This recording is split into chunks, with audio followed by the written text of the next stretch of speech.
வியாகுல மாமரியே, தியாகத்தின் மாதாவே, சிலுவை அடியினிலே சிந்தை நொந்தழுதாயோ. அன்பார்ந்த சகோதர சகோதரிகளே, உங்கள் அனைவருக்கும் இயேசுவின் நாமத்தினாலே வாழ்த்துக்களை தெரிவித்துக் கொள்கின்றேன். இன்று புனித சனிக்கிழமையில் இருக்கின்றோம். இயேசு அடக்கம் செய்யப்பட்ட மாபெரும் நிகழ்வினில் இருக்கின்றோம். அன்னை மரியாளும் துன்பங்களும் என்ற தலைப்பிலே சில கருத்துக்களை உங்களோடு பகிர்ந்து கொள்ள விரும்புகின்றேன். ஒரு இடத்திலே நான் பங்கு தந்தையாக இருந்த பொழுது நடந்த நிகழ்வினைத்தான் இப்பொழுது உங்களோடு பகிர்ந்து கொள்ள விரும்புகிறேன். ஒரு நாள் ஒரு சகோதரியிடமிருந்து எனக்கு ஒரு ஃபோன் கால் வந்தது. அழுது கொண்டே பேசினார்.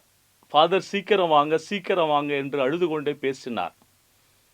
நானும் பதறிக்கொண்டு எனது 2 சக்கர வாகனத்தை எடுத்துக்கொண்டு ஓடினேன், புறப்பட்டு போனேன்.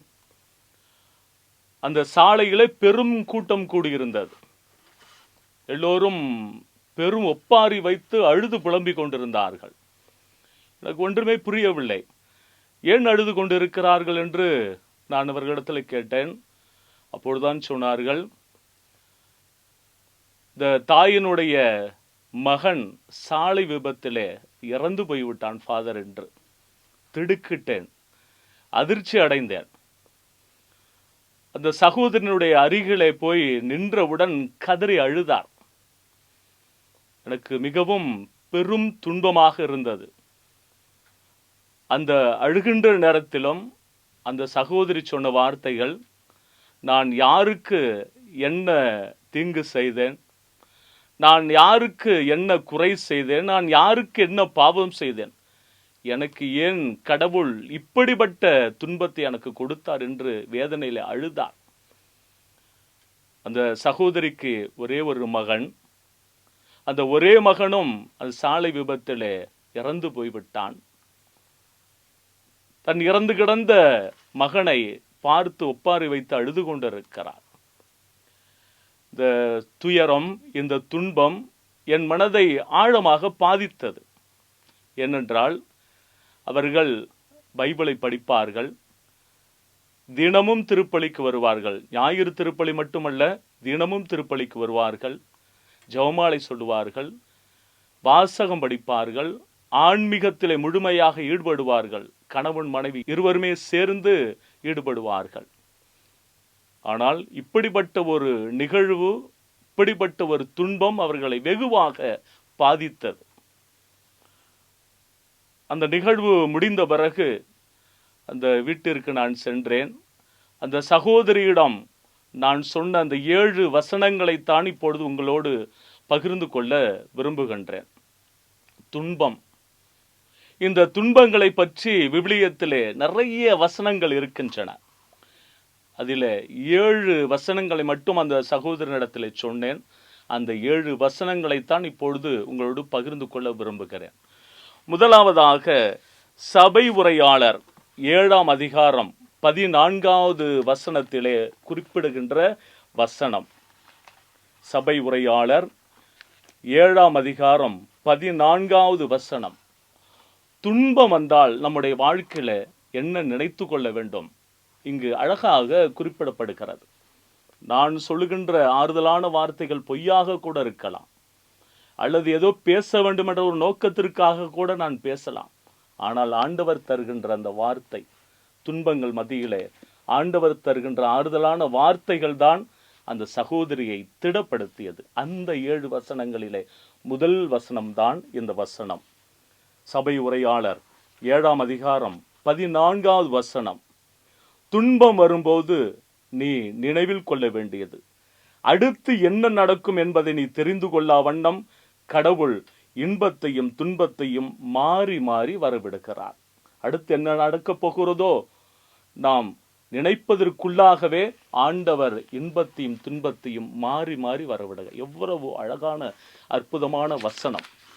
இரண்டாவது வசனம் சாலமோனின் ஞானம் 2ஆம் அதிகாரம் 1வது வசனம். அதிலே அழகாக குறிப்பிடப்படுகிறது என்னவென்றால், இறை பற்றில்லாதவர்கள் தவறாக சிந்தித்து உள்ளத்தில் பின்வருமாறு சொல்லிக் கொள்கிறார்கள்: நம் வாழ்வு குறுகியது, துன்பம் நிறைந்தது, மனிதரின் முடிவுக்கு மாற்று மருந்து எதுவும் இல்லை என்று. இந்த 2வது வசனத்திலே இது உலக போக்கிலான இறை பற்றில்லாதவர்கள் சொல்லுகின்ற வார்த்தைகள். இது உனக்கு துன்பம் வந்துவிட்டால் நீ ஏதோ பாவம் செய்து விட்டாய், அல்லது கடவுள் உனக்கு சாபத்தை கொடுக்கிறார், கடவுள் உன்னை மறந்து விட்டார். இதெல்லாம் இறை பற்றில்லாதவர்கள் சொல்லுகின்ற வசனம் இது. ஆனால் நம் கடவுள் அப்படிப்பட்ட கடவுள் அல்ல. துன்பம் வருகின்ற பொழுது நமக்கு எம்மாதிரியான வார்த்தைகளை சொல்லுகிறது தான் இன்றைய நான் படிக்கின்ற இந்த வசனங்கள் எல்லாம். மூன்றாவதாக நீதிமொழிகள் புத்தகம் 24வது அதிகாரம் 16வது வசனம். நல்லவர் ஒருவர் 7 முறை விழுந்தாலும் எழுந்து நிற்பார், பொல்லார் துன்பம் வந்தவுடன் விழுந்து விடுவர். நல்லவர்களுக்கு துன்பம் வருகின்ற பொழுது அவர்கள் எழுந்து விடுவர், பொல்லாருக்கு துன்பம் வந்தவுடன் அவர்கள் எழாமல் அப்படியே இருப்பர் என்பது இந்த வசனம் நமக்கு அழகாக சொல்லுகின்றது. 4வது வசனம் சீராக்கின் ஞானம் 38:18 அழகாக சொல்லப்படுகிறது. துன்பமிக்க உள்ளம் வலிமையை குலைக்கிறது என்று சொல்லப்படுகிறது. துன்பம் வந்துவிட்டால் நமது வலிமை குறைந்து விடும் என்று சொல்லப்படுகிறது. இந்த வசனங்களைத்தான் அந்த சகோதரியிடம் சொல்லிக்கொண்டே இருந்தேன், ஒவ்வொன்றாக சொல்லிக் கொண்டிருந்தேன். அடுத்த வசனம் எசாயா புத்தகம் 48:10 அழகாக சுட்டி காட்டப்படுகிறது. எசாயா புத்தகம் 48:10 அழகாக சுட்டி காட்டப்படுகிறது என்னவென்றால், நான் உன்னை புடமிட்டேன், ஆனால் வெள்ளியை போலன்று துன்பம் எனும் உலகில் தூய்மைப்படுத்தி உன்னை தேர்ந்தெடுத்தேன். கடவுள் நமக்கு துன்பத்தை கொடுக்கிறார் என்றால் நம்மை புடமிடுகிறார் என்று அர்த்தம், நம்மை தூய்மைப்படுத்துகிறார் என்று அர்த்தம் என்று இந்த வசனத்தை அந்த சகோதரியிடத்திலே சொன்னேன். அடுத்ததாக யோவான் நற்செய்தி அதிகாரம் 16 இறைவசனம் 33 ஆண்டவர் சொன்ன வார்த்தைகள் அழகாக சொல்லுவார். இந்த வசனத்தை அந்த சகோதரியிடத்திலே ஆழமாக சொன்னேன். உலகத்திலே உங்களுக்கு துன்பம் உண்டு, துணிவோடு இருங்கள், எனினும் துன்பத்தின் மீது வெற்றி கொண்டு விட்டேன். எவ்வளவு அழகான வசனத்தை ஆண்டவர் சொல்லுகிறார். இந்த உலகத்தில் எல்லாருக்கும் துன்பம் உண்டு, ஆனால் இந்த துன்பத்தின் மீது நான் வெற்றி கொண்டு விட்டேன் என்று ஆண்டவர் அருமையாக சொல்லுகிறார். கடைசியாக 7வது வசனம் திருவெளிப்பாடு புத்தகம் 21ஆம் அதிகாரம் 3-4 வசனங்கள் கடைசியாக அந்த சகோதரிடத்தில் சொல்லி நான் அவர்களுக்கு ஆறுதலையும் தேர்தலையும் கொடுத்த கடைசி வசனம் அது 7வது வசனம் என்னவென்றால், கடவுள் தாமே அவர்களோடு இருப்பார். யாரெல்லாம் துன்பப்படுகிறார்களோ கடவுள் அவர்களோடு இருப்பார். அவர்களுடைய கண்ணீர் அனைத்தையும் அவர் துடைத்து விடுவார். இனிமேல் சாவு இராது, துயரம் இராது, அழுகை இராது, துன்பம் இராது. அன்புமிக்க சகோதர சகோதரிகளே, இந்த 7 வசனங்களைத்தான் அந்த சகோதரனிடத்தில் சொல்லி, துன்பம் நம்முடைய வாழ்க்கையில வருகின்ற பொழுது நாம் எப்படி வாழ வேண்டும், துன்பம் நம்மை தாக்குகின்ற பொழுது நாம் எப்படி இருக்க வேண்டும் என்பது அந்த 7 வசனங்கள் வழியாக அவர்களுக்கு புரிய வைத்து ஆறுதலை சொல்லிக் கொடுத்தேன். 2வது நிகழ்வினை உங்களுக்கு சுட்டிக்காட்ட விரும்புகின்றேன். என் வாழ்க்கையில் நடந்த அது 2வது சம்பவம் என்று கூட சொல்லலாம். ஒரு பங்கில இருந்தேன். அப்பொழுதுதான் திருமண திருப்பலியை முடித்துவிட்டு நான் எனது அறைக்கு சென்றேன். ஒரு 10 நிமிடத்திற்குள்ளாகவே ஒரே கூச்சல், குழப்பம், ஒரே சத்தம். நான் என்ன என்று வெளியே ஓடி வந்து பார்த்தேன். அந்த பங்கினுடைய கோயில் பிள்ளையை 24 வயது இருக்கும் ஒரு வாலிபன் அவன் அடித்து கொண்டிருந்தான், கீழே போட்டு மிதித்து கொண்டிருந்தான். எனக்கு ஒன்றுமே புரியவில்லை. நான் இங்கிருந்து பதறிக்கொண்டு ஓடி போனேன். ஓடி போய் அவரிடத்துல, தம்பி ஏன் அவரை அடித்து கொண்டு இருக்கிறாய், இந்த ஒரு கேள்விதான் நான் கேட்டேன். அப்பொழுது எனது இடது காதிலே நான் அறுவை சிகிச்சை செய்திருந்த தருணம் அது. அவன் சற்றும் யோசிக்காமல், நான் எந்த கேள்வியை கேட்டனோ அதற்கு பதில் சொல்லாமல் அறுவை சிகிச்சை செய்த அதே காதிலே பலார் என்று அறைவிட்டான். சுருண்டு கீழே விழுந்து விட்டேன். அப்புறம் மக்கள் எல்லோரும் ஓடி வந்து விட்டார்கள். அந்த பையனும் ஓடிவிட்டான். நான் எனது அறைக்கு சென்றேன். பல்வேறு போராட்டங்கள், பல்வேறு துன்பங்கள், பல்வேறு கஷ்டங்கள் என் மனதில் கேள்வியாக எழுந்தன. ஏன் இவ்வளவு நீ துன்பத்தை அனுபவிக்கணும்? ஏன் இவ்வளவு பெரிய கஷ்டத்தை நீ அனுபவிக்க வேண்டும் என்று அந்த கேள்வி என் மனதிலே ஆழமாக பாதித்தது. எப்படியே வாழலாம், ஆனால் ஏன் இங்கே வந்து இப்படிப்பட்ட துன்பங்களை எல்லாம் அடிக்கிறார்கள், உதைக்கிறார்கள்? ஏன் இப்படிப்பட்ட துன்பங்களை எல்லாம் நான் அனுபவிக்க வேண்டும் என்ற கேள்வி மட்டும்தான் என் மனதில் எழுந்து கொண்டிருந்தது. ஆனால் என் அன்னை மரியாள் தான் அந்த கேள்விக்கான பதிலை கொடுத்தார். என் வாழ்க்கையில் துன்பங்கள் வந்தபொழுது நான் எவ்வாறு பொறுமையாக எல்லாவற்றையும் மனதில் இருத்தி நான் சிந்தித்து என் மகனுக்காக வாழ்ந்தேனோ அவருடைய பணியை நீ ஏற்றுக்கொண்டிருக்கிறாய். உன் வாழ்க்கையில் துன்பங்கள் வருகின்ற பொழுது என்னை போல நீ பணிவோடு தாழ்ச்சியோடு இயேசுவுக்காக நீ ஏற்றுக்கொள்ள வேண்டும் என்ற ஒரு பதிலைத்தான் அன்னை மரியாள் கொடுத்தாள். இன்றைய இந்த நாளிலே அன்னை மரியாளுடைய துன்பங்கள், ஆண்டவர் இயேசு கிறிஸ்துனுடைய பிறப்பு செய்தியிலிருந்து ஆண்டவருடைய இறப்பு வரையிலும் நம் அன்னை மரியாள் துன்பங்களை மட்டுமே சந்தித்தார். பைபிளில் நிறைய உதாரணங்கள் இருக்கிறது. குறிப்பாக அன்னை மரியாளுக்கு 7 வியாகுலங்கள் சொல்லப்படுகின்றன. என்னென்ன வியாகுலங்கள் என்றால், சிமியோனின் இறைவாக்கு, லூக்கா நற்செய்தி 2ஆம் அதிகாரம் 25 35 வரையிலும், அது உள்ளத்தை ஒரு வாழ்வூடுருவி பாயும். சிமியோனின் இறைவாக்கு முதல் வியாகுலம். 2வது வியாகுலம், ஏரோது அரசன் குழந்தையை கொல்லப் போகிறான் என்ற செய்தி கேட்டு குழந்தையை தூக்கி கொண்டு எகிப்துக்கு ஓடுகிறார்கள். மத்தேயு நற்செய்தி அதிகாரம் 2 இறைவசனம் 13 14. 3வது வியாகுலம், சிறுவன் இயேசு கோவிலில் காணாமல் போதல். லூக்கா நற்செய்தி 2ஆம் அதிகாரம் 43 47 வரையிலும் உள்ள இறைவசனங்கள். 4வது வியாகுலம், இயேசு சிலுவை சுமந்து போதல். லூக்கா நற்செய்தி 23ஆம் அதிகாரம் 27வது வசனம். 5வது வியாகுலம், சிலுவையின் அடியில் துணை நின்ற நம் அன்னை மரியாள். யோவான் நற்செய்தி 19வது அதிகாரம் 41 42. 6வது துன்பங்கள் வியாகுலம், இறந்த இயேசுவின் உடலை மடியில் கிடத்தி வைத்தல். யோவான் நற்செய்தி 19 40. 7வது துன்பம், இயேசுவை கல்லறையில் அடக்கம் செய்தல். யோவான் நற்செய்தி 19 41 42 இறை வசனங்கள். அன்பார்ந்த சகோதர சகோதரிகளே, இயேசுவனுடைய பிறப்பு செய்தியிலிருந்து இயேசுவனுடைய இறப்பு வரையிலும் அன்னை மரியாள் பல்வேறு துன்பங்களை சந்தித்தார். ஆனால் அவரிடத்திலே அழகான விஷயங்களை நாம் ஒன்று கற்றுக்கொள்ளலாம். புலம்பவில்லை, ஆர்ப்பாட்டம் செய்யவில்லை. ஆனால் லூக்கா நற்செய்தி 2ஆம் அதிகாரம் 51வது வசனத்தில் படிப்பது போன்று அனைத்தையும் உள்ளத்தில் இருத்தி சிந்தித்து வந்தார் என்று படிக்கிறோம். அன்பார்ந்த சகோதர சகோதரிகளே, புனித சனியில் இருக்கிறோம். துன்பங்களை பற்றி நாம் சிந்தித்து கொண்டிருக்கிறோம். இந்த துன்பங்கள் வருகின்ற பொழுது நாம் என்ன செய்ய வேண்டும் என்று இந்த விவிலியம் நமக்கு அழகான பாடங்களை கற்றுத்தருகிறது. அன்னை மரியாளும் பல்வேறு விதங்களில் நமக்கு அழகான படிப்பினைகளை கற்றுத்தருகிறார். தொடக்க கால கிறிஸ்தவர்கள் இயேசுவுக்காக துன்பங்களை மகிழ்வோடு ஏற்றார்கள். நான் இயேசுவுக்காக சாகிறேன், இரத்தம் சிந்தினார்கள். எல்லாம் இயேசுவுக்காக ஏற்றுக்கொண்டார்கள். இயேசுனுடைய திட்டம் இறை திட்டம் என்று ஏற்றுக்கொண்டார்கள்.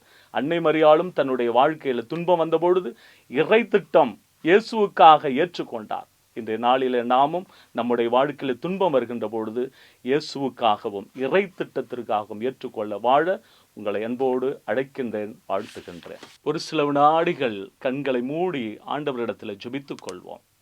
துன்பங்களை பற்றி நாம் சிந்தித்தோம். துன்பம் எனும் உலை வழியாய் நான் உன்னை புடமிட்டேன் என்று ஆண்டவர் சொல்லுகிறார். வாழ்க்கையில் எவ்வளவு பெரிய காரியங்களை, எவ்வளவு பெரிய துன்பங்களை அன்னை மரியாள் சந்தித்த பொழுது பொறுமையோடு ஏற்றுக்கொண்ட அந்த உள்ளம் நம்மிடத்தில் வர வேண்டும். இயேசுவுக்காக துன்பங்களை ஏற்றுக்கொள்ள வேண்டும். இயேசுவுக்காக துன்பங்களை நாம் எதிர்கொள்ள வேண்டும். எல்லாம் இறைவனுடைய திட்டம் என்பதை நாம் வாழ்க்கையில் உணர வேண்டும் என்று ஆண்டவரிடத்தில் ஜெபித்துக் கொள்வோம். அன்பு தகப்பனை, இதோ இந்த வேலைக்காக நன்றி கூறுகிறோம். இந்த அற்புதமான இந்த நேரத்திலே துன்பங்களை பற்றி, அதுவும் குறிப்பாக அன்னை மரியாளும் துன்பங்களும் என்ற தலைப்பிலே சில கருத்துக்களை நாங்கள் பகிர்ந்து கொண்டோம். ஆண்டவரே, இதோ எண்ணற்ற மக்கள் இதை பார்த்து கொண்டிருக்கிறார்கள். தங்களது வாழ்க்கையில துன்பம் வந்தால் என்ன செய்ய வேண்டும் என்று அவர்கள் எல்லாம் யோசித்து கொண்டிருக்கிறார்கள். ஆண்டவரே, அவர்களை திடப்படுத்தும் ஆண்டவரே, அவர்களை திடப்படுத்தும் ஆண்டவரே. யோவான் நற்செய்தியிலே சொல்வது போன்று, உலகத்திலே உங்களுக்கு துன்பம் உண்டு எனினும் துணிவோடு இருங்கள், நான் உங்களை வெற்றி கொண்டு விட்டேன் என்று சொன்ன அன்பு இயேசுவே, இதோ மக்கள் அனைவரும் துணிவோடு இருக்க, இவர்கள் அனைவரும் துன்பத்தின் மீது வெற்றி கொண்ட மக்களாக வாழ இவர்களுக்கு எல்லா விதத்திலும் துணை செய்யும்படியாக இடத்தில் வேண்டுகிறோம். 2 தீமோத்தேயு 1:7 படிப்பது போன்று, கடவுள் உங்களுக்கு கோடை உள்ளத்தினை அல்ல, வல்லமையும் அன்பும் கட்டுப்பாடும் கொண்ட உள்ளத்தை உங்களுக்கு கொடுத்திருக்கிறார் என்று. இந்த வல்லமையும் கட்டுப்பாடும் கொண்ட உள்ளத்தை எங்களுக்கு கொடுத்து துன்பத்தை எதிர்கொள்ள நல்ல மன துணிவை எங்களுக்கு தாரும். உம்முடைய தாய் அன்னை மரியாள் எங்களுக்கு முன்மாதிரியாக இருந்து எங்களை வழிநடத்தும் இடத்தில் வேண்டுகிறோம். எங்கள் ஜீவனுள்ள நல்ல பிதாவே, ஆமேன்.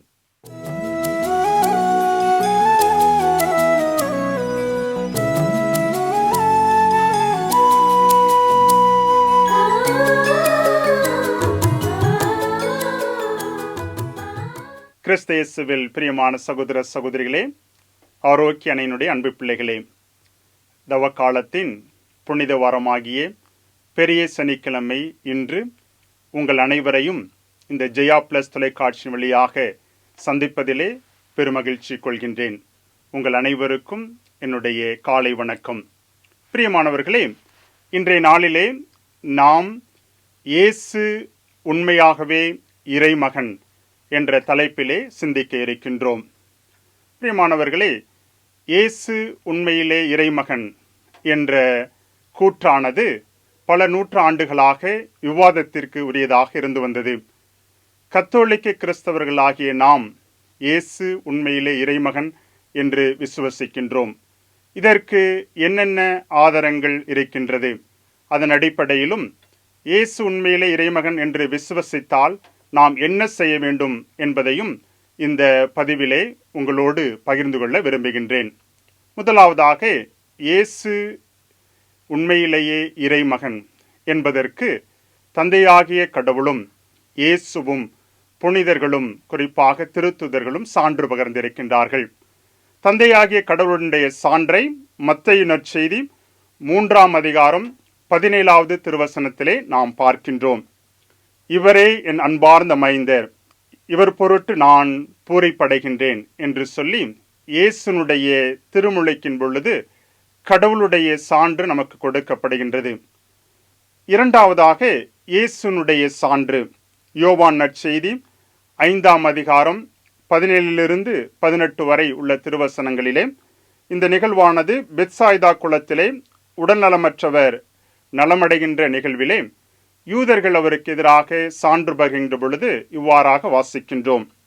என் தந்தை இன்றும் செயலாற்றுகிறார், நானும் செயலாற்றுகின்றேன் என்றார். இவ்வாறு அவர் ஓய்வு நாள் சட்டத்தை மீறியதோடு நில்லாமல் கடவுளை தம் சொந்த தந்தை என்று கூறி தம்மையே கடவுளுக்கு இணையாக்கியதால் யூதர்கள் அவரை கொல்ல இன்னும் மிகுதியாக முயற்சி செய்தார்கள் என்று நாம் விவிலியத்திலே வாசிக்கின்றோம். இவ்வாறு இயேசுவே தான் இறை மகன், கடவுளுடைய மகன் என்பதற்கு சான்று பகர்ந்தார். மூன்றாவதாக, சீடர்களுடைய சான்றாக பேதுருவும் யோவானும் கூறிய சான்றை விவிலியத்திலே வாசிக்கின்றோம். யோவான் எழுதிய திருமுகம் 1வது புத்தகம் 4ஆம் அதிகாரம் 9வது இறை வார்த்தைகள். நாம் வாழ்வு பெறும் பொருட்டு கடவுள் தம் ஒரே மகனை உலகிற்கு அனுப்பினார், இதனால் கடவுள் நம் மீது வைத்த அன்பு வெளிப்பட்டது என்று திருத்தூதர்கள் இயேசுவை குறித்து அவர்கள் போதித்த பொழுது சான்றை நாம் வாசிக்கின்றோம். திருத்தூதர்களை கடந்து இயேசுவை உலகிற்கு அறிமுகம் செய்த பவுலின் சான்றும் இதற்கு எடுத்துக்காட்டாக அமைகின்றது. திருத்தூதர் பணிகள் 9ஆம் அதிகாரம் 20வது திருவசனங்கள்.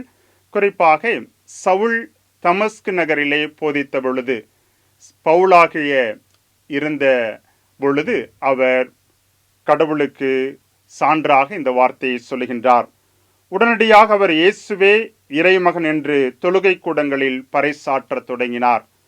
சவுலாக இருந்த அவர் பவுலாக மாறிய பொழுது அவர் பல்வேறு தொழுகை கூடங்களுக்கு சென்று உண்மையிலே இவர் இறைமகன் என்று பவுல் சான்று பகர்வதை இதன் மூலமாக பார்க்கின்றோம்.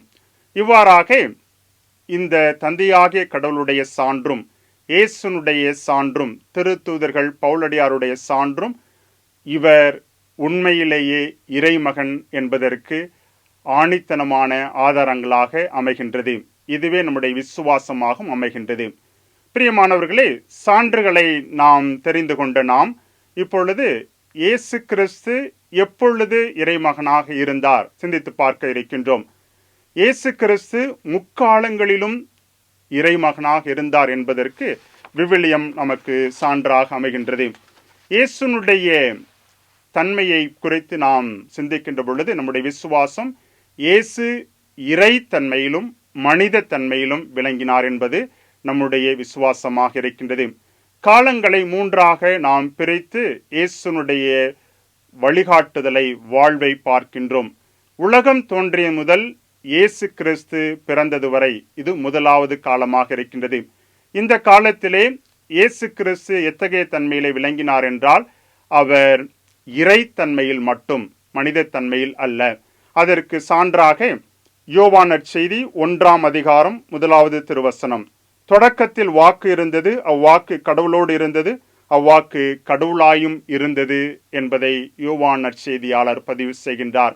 எனவே தொடக்கம் முதல் இயேசு கிறிஸ்து உலகத்திலே பிறந்தது வரை அவர் மனித தன்மையிலே இல்லாமல் கடவுளுடைய தன்மையிலே விளங்கி கடவுளுக்கு உரிய பணியினை ஆற்றி வந்தார் என்று பார்க்கின்றோம்.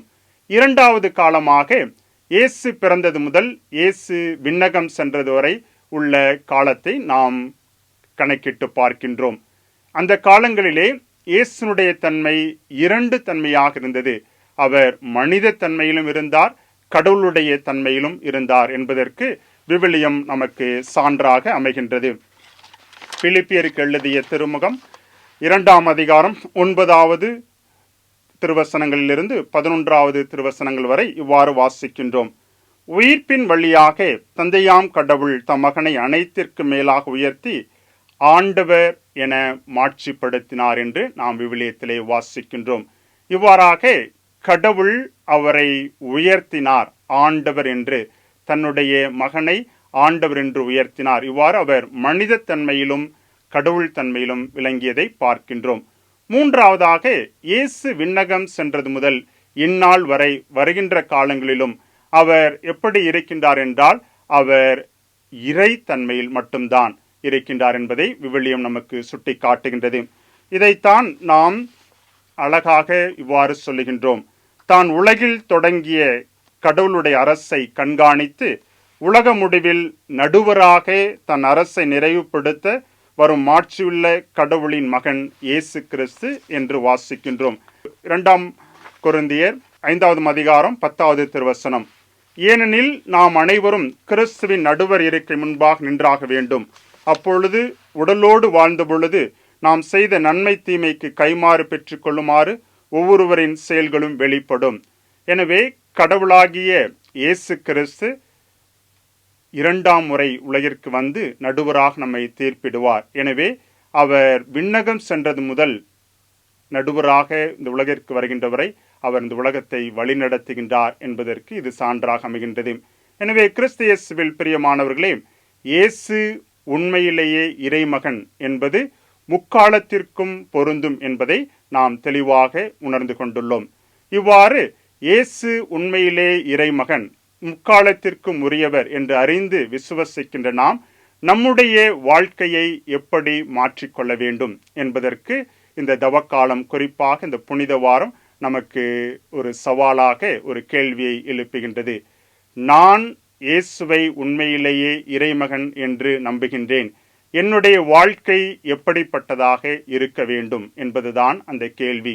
அதற்கு விடையாக நம்முடைய தாய் திருச்சபை தவக்காலத்திலே 3 காரியங்களை செய்ய அழைப்பு விடுக்கின்றது. 1 ஜபம், 2வது தவம், 3வது தானம். இந்த 3 காரியங்களும் எதற்காக என்றால் நாம் உறவை பலப்படுத்துவதற்காக ஜெபத்தின் வழியாக நமக்கும் கடவுளுக்கும் இடையே இருக்கின்ற உறவு பலப்படுத்தப்படுகின்றது. தவத்தின் வழியாக நமக்கும் இடையே இருக்கின்ற உறவு பலப்படுத்தப்படுகின்றது. தானத்தின் வழியாக நமக்கும் அயலாருக்கும் இடையே இருக்கின்ற உறவு பலப்படுத்தப்படுகின்றது. இவ்வாறு நாம் உண்மையிலேயே இயேசுவை இறைமகன் என்று விசுவசித்தோம் என்றால் நாம் உறவுகளிலே பலப்பட வேண்டும். கடவுளுக்கும் நமக்கும் உள்ள உறவு கடவுளுக்குரிய உறவாக இருக்க வேண்டும். கடவுளுக்கும் நமக்கும் இடையே இருக்கின்ற உறவு கடவுளுக்கு உரிய உறவாக இருக்க வேண்டும். கடவுளுக்கும் அயலாருக்கும் இடையே இருக்கின்ற உறவு கடவுளுக்கு உரிய உறவாக இருக்க வேண்டும். இதுதான் கடவுள் நம்மிடமிருந்து எதிர்பார்ப்பது, விசுவாசிகளாகிய நம்மிடமிருந்து. இந்த 3 உறவுகளையும் பலப்படுத்துகின்ற நிகழ்வினை நாம் எப்படி கையாளப் போகின்றோம்? இதற்கு விவிலிய கதாபாத்திரங்களினுடைய பண்புகள் நமக்கு சான்றாக அமைகின்றது. இதனை 4 பண்புகளாக பார்க்கின்றோம். 1, இருவரில் ஒருவராக தாழ்ச்சி உள்ளவர்களாக வாழ்கின்ற பொழுது நாம் உறவுகளை பலப்படுத்துகின்றோம். 10ல் ஒருவராக கடவுளுக்கு நன்றி செலுத்துகின்ற மனநிலை உள்ளவர்களாக வாழ்கின்ற பொழுது நாம் உறவை பலப்படுத்துகின்றோம். 100ல் ஒருவராக பிறருக்கு உதவி செய்யக்கூடிய உள்ளம் படைத்தவர்களாக வாழ்கின்ற பொழுது நாம் உறவுகளை பலப்படுத்துகின்றோம். 1000ல் ஒருவராக நாம் நம்பிக்கை நிறைந்தவர்களாக வாழ்கின்ற பொழுது நாம் உறவுகளை பலப்படுத்துகின்றோம். அது என்ன? இருவரில் ஒருவராக தாழ்ச்சி உள்ளம் கொண்டவராக. இதற்கு விவிலியத்திலே லூக்கா நற்செய்தி 18ஆம் அதிகாரம் 9லிருந்து 14 வரை உள்ள திருவசனங்கள் விடையாக அமைகின்றது. இதிலே பரிசேயரும் வரி தண்டுபவரும் பற்றிய உவமையை பற்றி நாம் வாசிக்கின்றோம். இதிலே பரிசேயரும் வரி தண்டுபவரும் ஆண்டவருடைய ஆலயத்திற்கு சென்று காணிக்கை செலுத்துகின்றார்கள். அதில் பரிசேயன் தற்புகழ்ச்சியோடு, நான் மோய்சனுடைய சட்டங்களை கடைபிடிக்கின்றேன், நான் ஏழை எளியவர்களுக்கு பல நலன்களை செய்கின்றேன் என்று தன்னை பெருமை பாராட்டி கொண்டு ஆண்டவருடைய ஆலயத்திற்கு உள்ளே சென்று காணிக்கை செலுத்துகின்றான். ஆனால் வரி தண்டுபவனோ ஆண்டவருடைய ஆலயத்திற்கு உள்ளே செல்ல மனம் இல்லாதவனாக தன்னையே தாழ்த்தி அவன் ஆண்டவருடைய ஆலயத்தினுடைய முற்றத்திலே நின்று கொண்டு எளிமையான உள்ளத்தோடு, ஆண்டவரே நான் பாவி, தாழ்ச்சி உள்ளத்தோடு, ஆண்டவரே நான் பாவி என்று காணிக்கை செலுத்துகின்றான். இந்த ஓமையிலே கடவுள் சொல்லுகின்றார், பெருமை பாராட்டி கொண்ட பரிசேயனுடைய காணிக்கை ஏற்றுக்கொள்ளப்படவில்லை, மாறாக தாழ்ச்சி உள்ளம் கொண்ட அந்த வரி தண்டுபவருடைய காணிக்கை ஏற்றுக்கொண்டதாக. எனவே தாழ்ச்சி உள்ளம் கொண்டவர்களாக வாழ்கின்ற பொழுது நாம் கடவுளுடைய உறவையும் அயலாருடைய உறவையும் நம்மோடு கொண்ட உறவையும் பலப்படுத்த முடியும். இது முதலாவதாக பார்க்கின்றோம். இரண்டாவதாக 10ல் ஒருவராக. இதற்கு விடையாக லூக்கா நற்செய்தி 17ஆம் அதிகாரம் 11லிருந்து 19 வரை உள்ள திருவசனங்களிலே இயேசு கிறிஸ்து 10 தொழுநோயாளர்களை குணப்படுத்துகின்ற நிகழ்வு. இதிலே இயேசு கிறிஸ்துவனிடம் வந்து ஒரே ஒரு மைந்தன் மட்டும், ஆண்டவரே தாவீதின் மகனே உமக்கு நன்றி என்று சொல்லுகின்றார். அப்பொழுது இயேசு கேட்கின்ற அந்த கேள்வி, நான் 10 பேருக்கும் குணம் கொடுக்கவில்லையா, எங்கே மற்ற 9 பேர் என்று சொல்லி அந்த நன்றி சொல்லி கடவுளுடைய பாதத்திலே வீழ்ந்த அந்த மகனை பாராட்டி அவனை ஆசிர்வதிக்கின்றார். பிரியமானவர்களே, நன்றி செலுத்துகின்ற மனநிலையை நாம் கொண்டிருக்கின்ற பொழுது நாம் கடவுளோடு கொண்டிருக்கின்ற உறவை பலப்படுத்த முடியும், நம்மோடு கொண்டிருக்கின்ற உறவை பலப்படுத்த முடியும், அயலாரோடு கொண்டிருக்கின்ற உறவை பலப்படுத்த முடியும். இது இரண்டாவதாக நாம் பார்க்கின்ற தலையாகிய பண்பு. மூன்றாவதாக பார்க்கின்ற பொழுது லூக்கா நற்செய்தி 7ஆம் அதிகாரம் 1லிருந்து 10 வரை உள்ள வசனங்களிலே 100ல் ஒருவராக அந்த நூற்றுவர் தலைவன் தன்னுடைய பணியாளனுக்கு ஆண்டவர் இயேசுவிடம் உதவி கேட்டு வருகின்ற நிகழ்வு. தான் ஒரு உயர்ந்த பதவியில் இருந்தாலும் தன்னுடைய பணியாளன் நோயுற்றிருக்கின்றான், துன்பத்தில் இருக்கின்றான் என்று இயேசுவை ஓடோடி சென்று, ஆண்டவரே நீர் என் வீட்டிற்கு வரக்கூட நான் தகுதியில்லை, ஆனால் ஒரு வார்த்தை சொன்னால் போதும் என்னுடைய பணியாள் குணமடைவான் என்று சொல்லி அந்த உதவி செய்கின்ற உள்ளத்தை ஆண்டவர் பாராட்டி அங்கே சுகம் கொடுக்கும் நிகழ்வினை பார்க்கின்றோம். எனவே அந்த 100ல் ஒருவராக உதவி செய்யக்கூடிய உள்ளம் கொண்டவர்களாக நாம் வாழ்கின்ற பொழுது நாம் கடவுளோடு கொண்ட உறவை பலப்படுத்த முடியும், நம்மோடு கொண்டிருக்கின்ற உறவை பலப்படுத்த முடியும், பிறரோடு கொண்டிருக்கின்ற உறவை பலப்படுத்த முடியும். இது மூன்றாவது தலையாகிய பண்பாக உதவி செய்கின்ற உள்ளத்தை பார்க்கின்றோம். 4ஆவதாக 1000 ஒருவராக. லூக்கா நற்செய்தி 8ஆம் அதிகாரம் 43 48 வரை உள்ள திருவசனங்களிலே இத்தகைய நிகழ்வினை நாம் பார்க்கின்றோம். இயேசு கிறிஸ்து கலிலேய பகுதிகளிலே சென்று பல்வேறு புதுமைகளை ஆற்றுகின்ற பொழுது 12 ஆண்டு காலமாக இரத்தப்போக்குடைய பெண் ஒருத்தியை குணப்படுத்துகின்ற நிகழ்வு. அதிலே அந்த பெண்ணானவளுடைய செயலை கடவுள் வியந்து பாராட்டுகின்றார். பல்வேறு மக்கள் ஒட்டிக்கொண்டு முரசிக்கொண்டு வருகின்ற வேளையிலே இயேசு இவ்வாறு கேள்வி கேட்கின்றார், என்னுடைய ஆடையை தொட்டது யார்? நிச்சயமாக அனைவரும் நகைச்சுவையோடு சிரித்திருப்பார்கள், கேவலமாக பார்த்திருப்பார்கள். ஆனால் ஆண்டவர் சொன்ன வார்த்தை, என்னுடைய ஆடையின் விளிம்பை ஒரு பெண்ணானவள் விசுவாசத்தோடு நம்பிக்கை நிறைந்த உள்ளத்தோடு தொட்டால் அவள் சுகம் பெற்றாள் என்று. எனவே பிரியமானவர்களே, அந்த நீண்ட காலம் நோயுற்ற அந்த நம்பிக்கை நிறைந்த பெண் தன்னுடைய வாழ்க்கையிலே இயேசுனுடைய முகத்தை நான் பார்க்க தகுதியற்றவன், இயேசுவோடு பேச தகுதியற்றவன், அவருடைய ஆடையின் விளிம்பை தொட்டாலே நான் சுகம் பெறுவேன் என்று சொல்லி நன்றி உள்ளத்தோடு அந்த ஆடையை தொட்டால் சுகம் பெற்றாள். எனவே 1000 ஒருவராக நம்பிக்கை நிறைந்த வாழ்வை நாம் வாழ்கின்ற பொழுது நாம் கடவுளோடு கொண்டிருக்கின்ற உறவை பலப்படுத்த முடியும், நம்மோடு கொண்டிருக்கின்ற உறவை பலப்படுத்த முடியும், பிறரோடு கொண்டிருக்கின்ற உறவை பலப்படுத்த முடியும். எனவே கிறிஸ்து இயேசுவில் பிரியமான சகோதர சகோதரிகளே, புனித வாரத்தினுடைய பெரிய சனிக்கிழமையாகிய இன்று இரவிலே நாம் ஆண்டவருடைய உயிர்ப்பினை கொண்டாடி ஆண்டவருடைய ஆசீர்வாதத்தை பெற இருக்கின்றோம். எனவே ஆண்டவர் உண்மையிலேயே இறைமகன் என்று விசுவசிக்கின்றோம். அதற்கு உயிர்ப்பு சிறந்த சாட்சியாக அமைந்திருக்கின்றது. எனவே உயிர்த்த ஆண்டவர் உண்மையிலேயே இறைமகன் என்று நாம் விசுவசித்து அவரை பற்றி கொண்டோம் என்றால் நம்முடைய வாழ்வு எப்படிப்பட்டதாக இருக்க வேண்டும் என்றால், 2 ஒருவராக தாழ்ச்சி உள்ளம் கொண்டவர்களாக, 10 ஒருவராக எப்பொழுதும் கடவுளுக்கு நன்றி செலுத்தக்கூடிய உள்ளம் கொண்டவர்களாக, 100 ஒருவராக எல்லா சூழ்நிலையிலும் இல்லை என்ற பொழுதும் பிறருக்கு உதவி செய்யக்கூடிய உள்ளம் கொண்டவர்களாக, 1000 ஒருவராக இயேசுவை மட்டும் நம்பி அவரை மட்டும் இறுக பற்றி கொண்டு துன்பங்களிலும் வேதனைகளிலும் அவர் வழி நடக்க நாம் கொண்டிருக்கின்ற மனநிலையிலே வாழ வேண்டும். இவ்வாறு இந்த 4 பண்புகளையும் நமதாக்கி இயேசுவே உண்மையிலே இறைமகன் என்று விசுவசித்து உயிர்ப்பின் சாட்சிகளாக வாழ்வோம். கடவுள் உயிர்த்த ஆண்டவர் உங்கள் ஒருவரையும் ஆரோக்கிய தாயின் வழியாக ஆசிர்வதிப்பாராக. ஆமென்.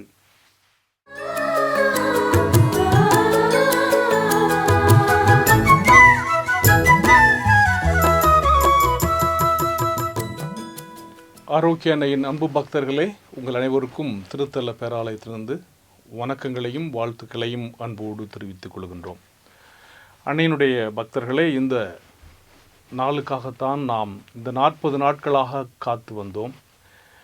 இந்த 40 நாட்களாக நாம் ஜெபத்திலும் தவத்திலும் தானத்திலும் ஈடுபட்டு ஆண்டவர் இயேசுவினுடைய இந்த தவ காலத்தை இந்த 2025ஆம் ஆண்டு மாபெரும் கொடையான இந்த யூபிலி ஆண்டிலே பல்வேறு விதமான பக்தி முயற்சிகள், தவ முயற்சிகள், குறிப்பாக ஒவ்வொரு வெள்ளிக்கிழமையும் திருச்சிலுவை பாதை, ஜெபமாலை, திருப்பலி, நற்கருணை ஆராதனை, பாத யாத்திரை, நற்கருணையை சந்திப்பது என்று பல்வேறு விதமான பக்தி முயற்சிகளை நாம் நோன்பு அல்லது தவ ஒடுக்க முயற்சிகள் எல்லாம் நாம் மேற்கொண்டு இந்த உயிர்ப்பினுடைய மாட்சியை கொண்டாடுவதற்காக தயாரித்தோம்.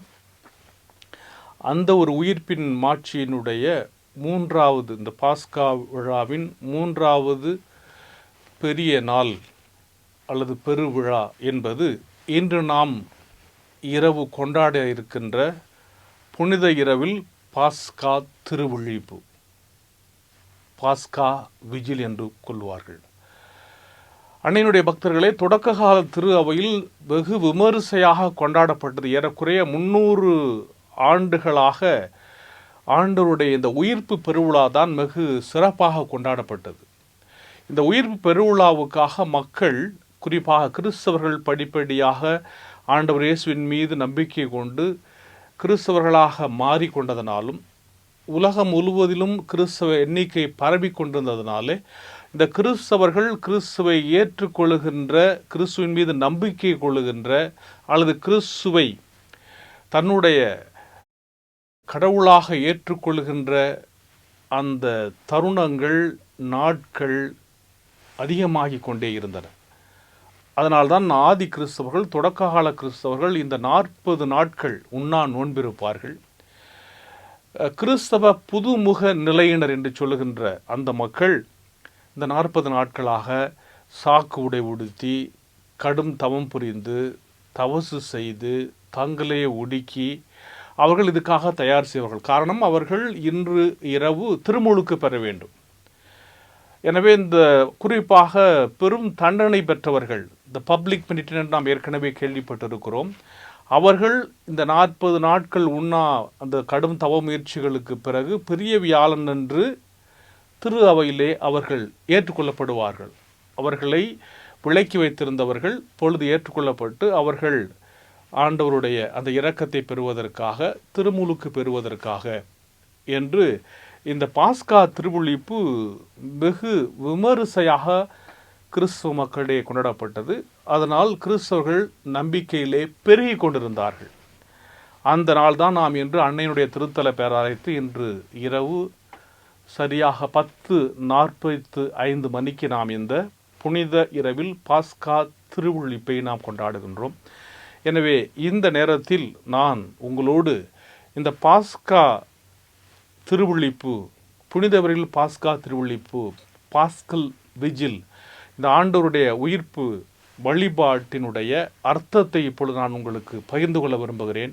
எனவே இந்த நாள் அமைதியின் நாள். இந்த நாள் முழுவதும் நாம் இப்பொழுது ஆண்டவர் இயேசு கிறிஸ்துவை அடக்கம் செய்திருக்கிறோம்.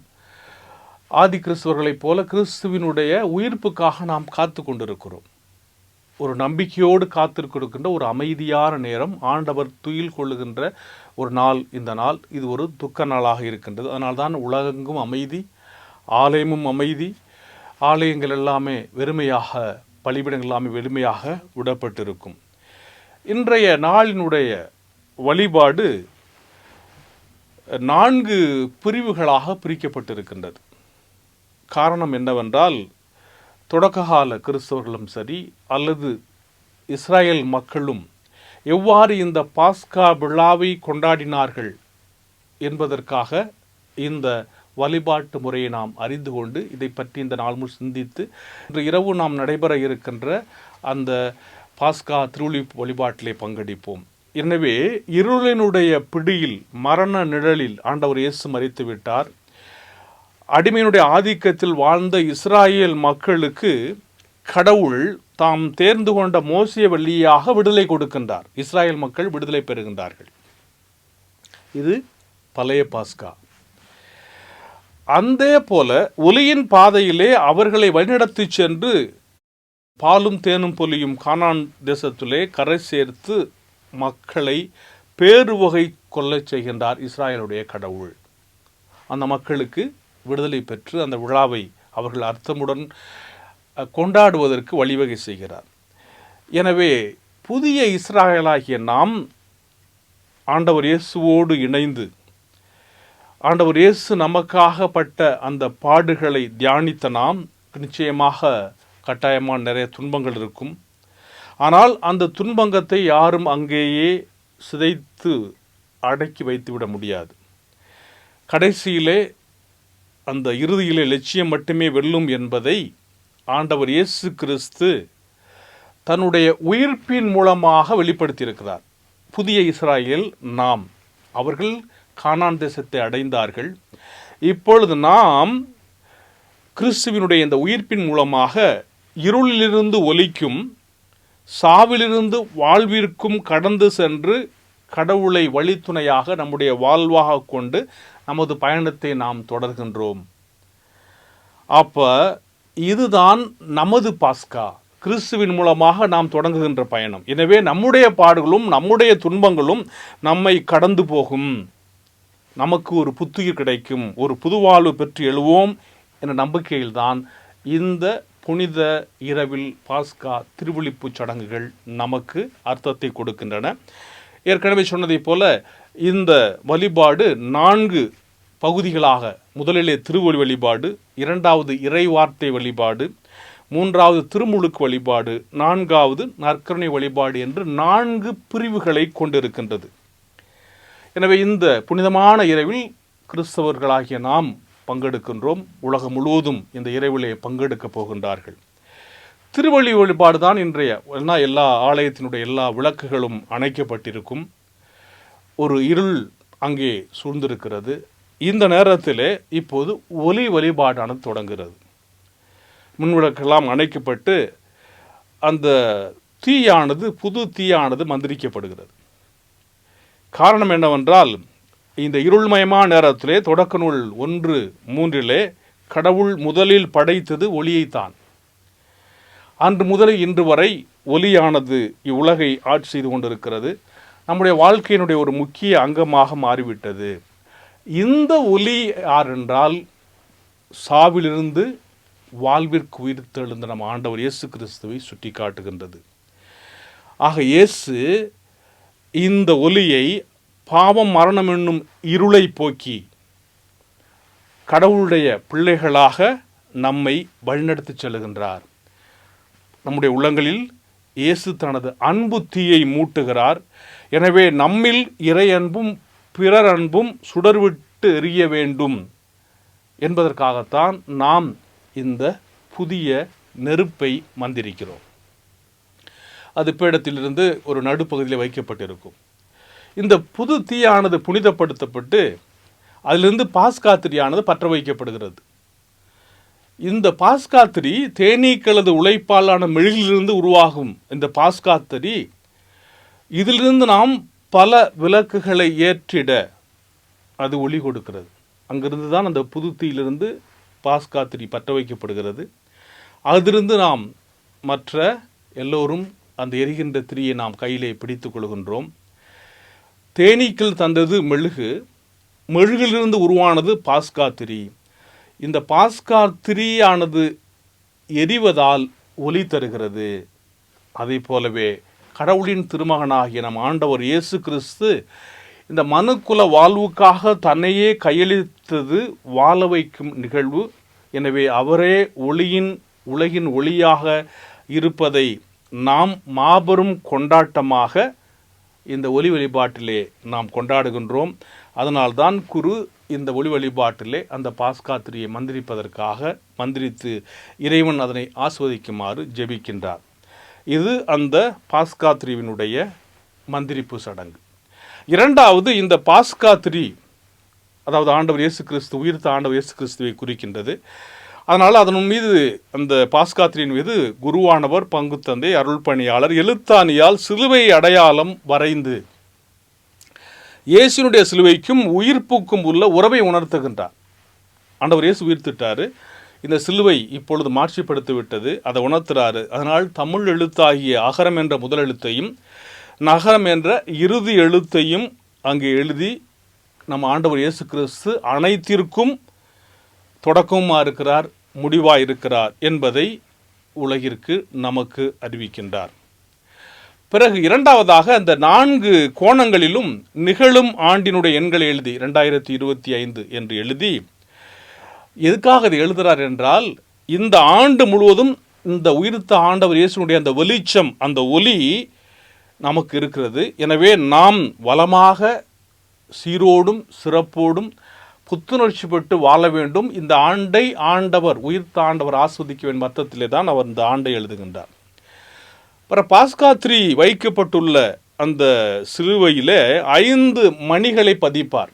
இந்த 5 மணிகளை பதிப்பதன் மூலமாக இந்த 5 திருக்காயங்களையும், திரு அவையானது இந்த 5 திருக்காயங்களால் நாமெல்லாம் குணமடைந்திருக்கின்றோம். இயேசு தன்னுடைய காயங்களால், பாடுகளால் நம்மை குணப்படுத்தியிருக்கிறார் என்ற அர்த்தத்திலே அந்த 5 திருக்காயங்கள், அந்த ஆணிகள் அங்கே மாட்சிப்படுத்துகின்றது. இவ்வாறு பாஸ்காத்திரியிலிருந்து நாம் கொளுத்திய பிறகு அந்த திரியை இப்பொழுது நாம் கையிலே ஏந்தி கொண்டு பாஸ்கா பவனியை ஆரம்பிக்கின்றோம். இந்த பாஸ்கா பவனிக்கும் இஸ்ராயல் மக்களுக்கும் ஒரு தொடர்பு இருக்கிறது. இப்போ இந்த பாஸ்கா பணி தொடங்குகின்றது. குருவானவர் அந்த பாஸ்கா திரியை கையிலே ஏந்தி கொண்டு பணியாளர்களோடு வருகின்றார். இந்த பாஸ்கா பவனி, இந்த சுடர்விட்டறிகின்ற இந்த பாஸ்கா திரி ஆண்டவர் இயேசுவை குறிக்கின்றது நாம் சொன்னோம். இதுவே இயேசுவே இந்த உலகின் ஒளி. எனவே இந்த ஒளியை பின்பற்றுகின்ற நாம் அனைவரும் அவரை போல, ஆண்டவர் இயேசு கிறிஸ்துவை போல பிறருக்காக வாழ வேண்டும் என்பதற்காகத்தான் அந்த பாஸ்கா திரியை உயர்த்தி பிடித்து குருவானவர் கிறிஸ்துவின் ஒலி இதோ என்று பாடுகிறார்.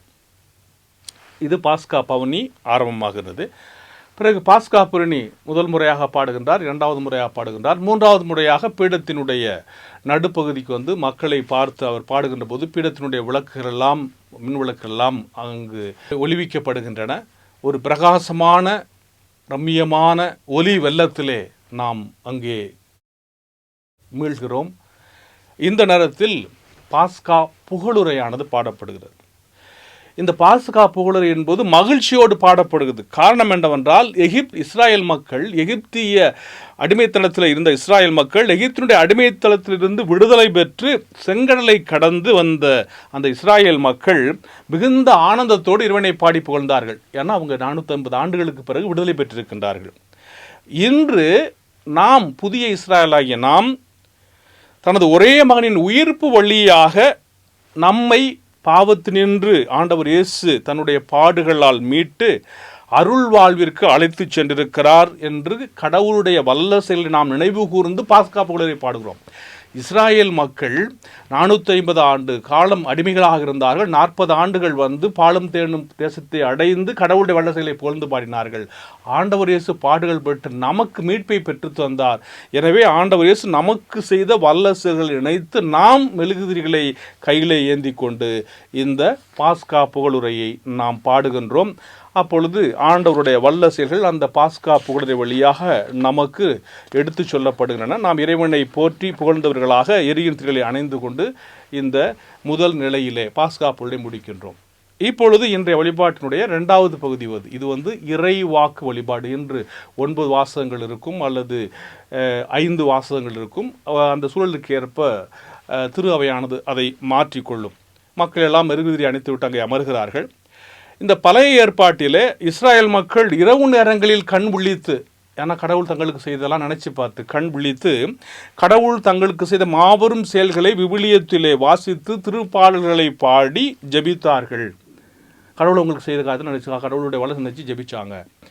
புதிய இஸ்ராயலாகிய நாம் இறைமகன் இயேசு வழியாக செய்த மீட்பு செயல்களை நாமும் கண் விழித்து ஜெபிக்கிறோம்.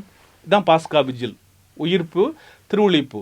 அப்போ நம்ம என்ன, இரவு நேரத்தில் ஆண்டவர் இயேசு நமக்கு செய்த அந்த காரியங்களை வல்ல நினைத்து நாம் தியானித்து பாடி ஜெபிக்கிறோம் என்பதுதான் இந்த இறை வழிபாடு உணர்த்துகின்ற செய்தி. எனவே இந்த வழிபாட்டிலே ஒவ்வொரு வாசகம் இருக்கும். வாசகத்திற்கு பிறகு குருவானவர் பதிலொலி பாடல்கள் பாடுவார்கள். அதற்கு பதிலொலி பாடல் பாடிய பிறகு குருவானவர் மன்றாட்டை சொல்லி அந்த ஒவ்வொரு வாசகத்துக்கும் நிறைவு செய்வார். சில இடங்களில் 9 இருக்கும், சில இடங்களில் 5 வாசகங்கள் இருக்கும். ஒவ்வொரு வாசகமும் அந்த பழைய ஏற்பாட்டிலே கடவுள் இஸ்ராயல் மக்களுக்கு செய்தது, அந்த செய்த காரியங்கள், அதற்காக அவர்கள் புகழ்ந்து பாடிய பாக்கள் என்று இது இருக்கும். அந்த 9 வாசகங்களோ அல்லது பழைய ஏற்பாட்டு வாசகங்களோ முடிந்த பிறகு இந்த 40 நாட்கள் பாடாத இந்த உன்னதங்களில்ங்கிற கீதம் அங்கே வாசிக்கப்படும். அப்பொழுது ஆலய மணிகள் ஒலிக்கும். நாம் ஆண்டவர் இயேசு சாவை வென்று உயிர்த்தெழுந்துட்டார் என்ற ஒரு நம்பிக்கையிலே நாம் என்ன செய்வோம் என்றால், உயிர்ப்பினுடைய அந்த வானவர் கீதத்தை உன்னதங்களில் நாம் பாடி புகழ்வோம். ஒரு சில இடங்களில் அந்த உயிர்ப்பு காட்சியை மக்களுக்கு பங்கு தந்திர்கள் ஏற்பாடு செய்வார்கள். நாமும் வேளாங்கண்ணி திருத்தல பேராலயத்தில் உன்னதங்களை பாடுகின்ற பொழுது திருத்தல கலையரங்கத்தினுள் மேலே ஆண்டவருடைய உயிர்ப்பு காட்சி வெகு விமரிசையாக நடைபெறும். இப்பொழுது ஆலய மணிகள் ஒலிக்கும். உன்னதங்களிலே முடிந்த பிறகு வழக்கமாக குருவானவர் அந்த மன்றாட்டை சொல்லி நிறைவு செய்துவிட்டு நாம் அடுத்து புதிய ஏற்பாட்டினுடைய வாசகத்திற்கு செல்கிறோம். புதிய ஏற்பாடு வாசித்த பிறகு அல்லேலியா 40 நாட்களாக அல்லேலியா. ஏன்னா அல்லேலியா என்பது உயிர்ப்பின் கீதம். ஆண்டவர் உயிர்த்தார், அல்லேலியா. எனவே ஆண்டவர் இயேசு உயிர்த்து விட்டார் என்ற அந்த உயிர்ப்பின் கீதத்தை நாம் பாடி இயேசுவினுடைய அந்த உயிர்ப்பினுடைய மாட்சியை நாம் கொண்டாடுவதற்காக அல்லேலியா பாடப்படும். அதற்கு பிறகு நற்செய்தி முடிந்து மறையுரை. இந்த மறையுறை முடிந்ததோடு பிறகு மன்றாட்டு முடிந்த பிறகு அந்த இறைவாக்கு வழிபாடு முடிகிறது. இன்றைய வழிபாட்டினுடைய 2வது பகுதி. இன்றைய வழிபாட்டினுடைய 3வது பகுதி முக்கியமான பகுதி. இதைத்தான் நான் ஏற்கனவே சொன்னேன். தொடக்ககால திரு அவையில் கிறிஸ்தவர்களாக விரும்புகின்றவர்கள் 40 நாட்கள் இறைவார்த்தையை தியானிப்பார்கள், கேட்பார்கள், அதற்காக தயாரிப்பார்கள், தங்களுடைய பாவங்களுக்காக பரிகாரம் செய்வார்கள். இந்த உயிர்ப்பினுடைய இரவிலே அவர்கள் திருமுழுக்கு பெறுவார்கள். இந்த திருமுழுக்கு வெகு விமர்சையாக நடைபெறும். அவர்கள் எந்த அளவுக்கு என்றால் ஆடைகளையெல்லாம் களைந்து அவர்கள் திருமுழுக்கு பெறுவார்கள். அந்த அளவுக்கு கிழக்கு நோக்கி நின்று தங்களுடைய பாவங்களை விட்டு விடுவதாக, மேற்கு நோக்கி திரும்பி தீய காரியங்களை விட்டு விடுவதாக அந்த ஆயர்கள் அல்லது குருக்கள் கேட்கின்ற கேள்விகளுக்கு பதில் சொல்லி அவர்கள் திருமுழுக்கு பெற்று புதிய ஒரு அங்கத்தினராக திரு அவையிலே சேர்த்து கொள்ளப்படுகிறார்கள். எனவே தொடக்க கால திரு அவையில் இந்த திருமுழுக்கு வழிபாடு என்பது வெகு விமரிசையான ஒன்று. புதிய ஆடை, வெள்ளை ஆடை உடுத்துவார்கள். அந்த வெள்ளை ஆடையை குருவானவர்கள் கொடுத்து உடுத்தச் சொல்லுவார். எனவே இந்த வழிபாட்டுக்கு நாம் வருகிறோம். இப்போ நாமெல்லாம் கிறிஸ்தவர்களாக ஆகிவிட்டோம். அப்போ கிறிஸ்தவர்களாகிய நாம் ஏன் இந்த திருமுழுக்கு வழிபாட்டுக்கு வருகிறோம் என்றால் இதில் 2 காரியங்கள் நடைபெறுகின்றன. நாம் எல்லாரும் கடவுளுடைய பிள்ளையாக நாம் நம்முடைய பெற்றோர்கள் நமக்கு திருமுழுக்கு கொடுத்த பொழுது நமக்காக அவர்கள் அந்த சடங்கிலே பங்கெடுத்திருக்கிறார்கள். எனவே கடவுளுடைய பிள்ளைகளாக நாம் மாறியிருக்கிறோம். கிறிஸ்துவிலே நாம் பெற்ற நாம் அவ்வப்பொழுது பாவத்தினால் பலவீனத்தினால் வீழ்ந்திடுகிறோம். எனவே நாம் நம்முடைய திருமுழுக்கு சடங்கில் பங்கு பெறும் அந்த நம்பிக்கையை அப்போ நமக்காக அப்பா அம்மா சொல்லியிருப்பாங்க. நம்பிக்கை அறிக்கை விட்டுவிடுகிறீர்களா, விட்டுவிடுகிறேன், நம்புகின்றீர்களா, நம்புகிறேன்னு சொல்லியிருப்பாங்க. இப்போ நாமே அறிவு தெளிந்து இறை ஞானம் பெற்று கடவுளுடைய நம்பிக்கையை பெற்று நம்ம என்ன செய்கிறோம், கடவுளுடைய அந்த சாத்தானுடைய செயலெல்லாம் விட்டுவிட வேண்டும், ஒரு புத்து உணர்ச்சி பெறுவதற்காக, புதிய ஆற்றல் பெறுவதற்காக, நம்முடைய பாவ வாழ்க்கையை உதறி தள்ளுவதற்காக நாம் எல்லோரும் மறு கிறிஸ்துவாக மாற வேண்டும். இந்த உயிர்ப்பு நாளிலே நம்முடைய பாவ கரைகள் காரெல்லாம் அகல என்பதற்காகத்தான் இந்த திருமுழுக்கு வழிபாடு. எனவே இந்த திருமுழுக்கு வழிபாடு அர்த்தத்தை உணர்த்துவதற்காக அந்த தூய்மையின் அடையாளமான தண்ணீரானது திருமுழுக்கு தொட்டியானது மந்திரிக்கப்படுகின்றது. இந்த திருமுழுக்கு தொட்டியானது குருவானவர் மந்திரிக்கின்ற பொழுது என்ன செய்கின்றார், படைப்பினுடைய தொடக்கத்திலேயே கடவுளின் ஆவியானவர் அசைவாடி கொண்டிருந்தார் என்று நாம் ஊழியத்திலே வாசிக்கிறோம். அதே போல நம்முடைய பாவ கரைகளெல்லாம் அந்த பாவங்கள் நாம் எல்லாம் தூய்மைப்படுத்துவதற்காக இந்த தண்ணீரிலும் அதனால 3 முறை குருவானவர் அந்த திருமுழுக்கு தொட்டியிலே நீர்த்தொட்டியிலே பாஸ்கா திரியை வைத்து அவர் 3 முறை அந்த ஜபத்தை சொல்லுவார். தூயாவியானவர் இறங்கி அசைவாடி இந்த திருமுழுக்கு நீரை புனிதப்படுத்த வேண்டும் சொல்கின்றார். அப்பொழுது கடவுளுடைய அருள் நமக்கு கிடைக்க வேண்டும். ஆவியானவர் இறங்கி வர என்பதற்காகத்தான் நாம் புனிதர்களுடைய மன்றாட்டை ஜெபிக்கிறோம், புனிதர்களுடைய பரிந்துரையை நாம் வேண்டுகின்றோம். இது இன்றைய வழிபாட்டினுடைய 3வது பகுதியில் முதலது. பிறகு அது முடிந்த பிறகு நாம் எல்லோரும் நம்முடைய திருமுழுக்கு வாக்குறுதியை புதுப்பிக்கின்றோம். இந்த திருமுழுக்கு வாக்குறுதியை புதுப்பித்தல் என்பது முதல்ல தொடக்கத்தில் நாம் நம்முடைய பெற்றோர்கள் நாம் பிறந்து குழந்தையாக இருந்த பொழுது நமக்காக அவர்கள் வாக்கு கொடுத்தார்கள். சாத்தானை விட்டு விடுகிறீர்களா, விட்டு விடுகிறேன். பாவத்தை விட்டுவிடுகிறீர்களா, விட்டு விடுகிறேன். பாவத்தினுடைய மாய கவர்ச்சி விட்டு விடுகிறீர்களா, விட்டு விடுகிறேன். அவங்க சொன்னாங்க. கிறிஸ்து நம்புகின்றீர்களா, நம்புகிறேன். கடவுள் நம்புகின்றீர்களா, நம்புகிறேன். அப்பொழுது அவர்கள் நம் சார்பாக நம்முடைய பெற்றோர் ஞான பெற்றோர் கொடுத்த வாக்குறுதியை இப்பொழுது நாமே இறை ஞானத்தோடு இறை நம்பிக்கையோடு அந்த எரிகின்ற மெழுகுதிரிகளை கையிலே ஏந்தி கொண்டு நம்முடைய பாவச் செயல்களின் மூலம் பல நேரங்களில் நாம் என்ன செய்கிறோம், நாம் பெற்ற அந்த திருமுழுக்கினுடைய அருளை இழந்து விடுகின்றோம். எனவே அந்த இழந்த அருளை நாம் மீண்டும் பெறுவதற்காக இந்த உயிர்த்த ஆண்டவர் இந்த புனிதமான இரவில் நம்மை தூய்மைப்படுத்த வேண்டும். அந்த ஆவியின் கொடைகளால் நாமெல்லாம் நிரப்ப வேண்டும் என்பதற்காக அவர் கேட்கின்ற கேள்விகளுக்கு நான் விட்டு விடுகிறேன், ஆண்டவரே உம்மை ஏற்றுக்கொள்கிறேன் என்று நாம் வாக்குறுதி, திருமுழுக்கு வாக்குறுதி கொடுக்கிறோம். அந்த வாக்குறுதியை புதுப்பித்த பிறகு இப்பொழுது புதிதாக மந்திரிக்கப்பட்ட அந்த திருமுழுக்கு தொட்டி மந்திரிக்கப்பட்ட அந்த புனித நீரானது மக்களை நம்மை மந்திரிப்பதற்காக குருவானர் வந்து நம்மை மந்திரிக்கின்றார். அப்பொழுது தேவாலய கோவிலின் வலப்புறம் இருந்து என்ற அந்த பாடலை நாம் பாடுகின்றோம். இந்த பாடல் பாடி மக்களை மந்திரித்த பிறகு பொது மன்றாட்டு நாம் உயிர்த்த ஆண்டவர் இயேசு கிறிஸ்துவில் நம்பிக்கை பெற்றவர்களாக ஒரு புது தெம்போடு புது உற்சாகத்தோடு கடவுளை ஆண்டவர் இயேசு கிறிஸ்துவை ஏற்றுக்கொள்ள வேண்டும், ஆண்டவர் இயேசு கிறிஸ்துவின் மீது நாம் நம்பிக்கை கொள்ள வேண்டும் என்று சொல்லி இயேசு கிறிஸ்துவனுடைய உயிர்த்த ஆண்டுடைய அருள் நமக்கு கிடைக்க ஜெபிக்கிறோம். இதற்கு பிறகுதான் இன்றைய வழிபாட்டினுடைய கடைசி பகுதி, 4வது பகுதி. வழக்கமாக நாம் காணிக்கை போனை தொடங்குகின்றோம்.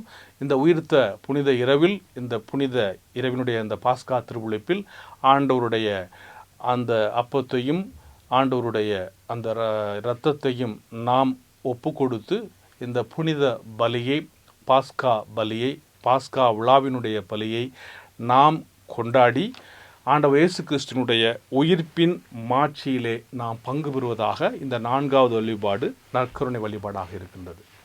அன்னையில் பிரியமுள்ள ஆரோக்கியனுடைய அன்பு பக்தர்களே, இதுதான் இன்றைய புனித இரவில் பாஸ்கா திருவுழிப்பு என்று நாம் கூறிய இந்த 4 விதமான வழிபாட்டு முறைகள். எனவே இந்த நாளிலே நீங்கள் அமைதியாக இருக்கின்ற பொழுது ஆண்டவர் இயேசு கிறிஸ்துவை பற்றி நாம் சிந்திக்க இருக்கிறோம். இது ஒரு யூபிலி ஆண்டு. எனவே இந்த யூபிலி ஆண்டிலே நீங்கள் குறிப்பாக ஆரோக்கியனுடைய திருத்தலத்திற்காக நீங்கள் வந்திருக்கின்றீர்கள், அன்னையினுடைய அருளை பெற வந்திருக்கின்றீர்கள். நம்முடைய வேளாங்கண்ணி ஆரோக்கியனை திருத்தலமும் இந்த யூபிலி ஆண்டினுடைய ஒரு திருப்பயண திருத்தலமாக அறிவிக்கப்பட்டிருக்கிறது. எனவே இந்த யூபிலி ஆண்டிலே இந்த திருப்பயண திருத்தலத்தில் நீங்கள் வந்து திருத்தந்தையினுடைய கருத்துக்களுக்காகவும் உங்களுடைய கருத்துக்களுக்காகவும் அல்லது உங்களுடைய பெற்றோர்கள், உங்களுடைய நண்பர்களுடைய கருத்துக்களுக்காகவும் நீங்கள் ஜெபிக்கின்ற பொழுது கடவுளுடைய அருள் ஆசீர் உங்களுக்கு கிடைக்கின்றது. உங்களுக்கு சிறப்பு பரிபூரண பலன் இந்த யூபிலி ஆண்டில் கிடைக்கின்றது. காரணம் என்னவென்றால், இதற்கு அப்புறம் 25 ஆண்டுகள் கழித்து 2050வது ஆண்டு தான் நாம் அடுத்த யூபிலி ஆண்டை கொண்டாட இருக்கிறோம். அத்தகைய ஒரு கொடுப்பினை கடவுள் நமக்கு கொடுத்திருக்கிறார். எனவே நாம் இன்று இரவு ஏற்கனவே அறிவிக்கப்பட்டதை போல சரியாக 10:45 மணிக்கு இந்த புனித இரவில் பாஸ்கா திருவிழிப்பு வழிபாட்டை நாம் தொடங்குகின்றோம். அன்னையினுடைய திருத்தல கலையரங்கில் இந்த வழிபாடுகள் ஆரம்பமாக இருக்கின்றன. உங்களுக்காக எல்லா ஏற்பாடுகளும் செய்யப்பட்டிருக்கின்றன.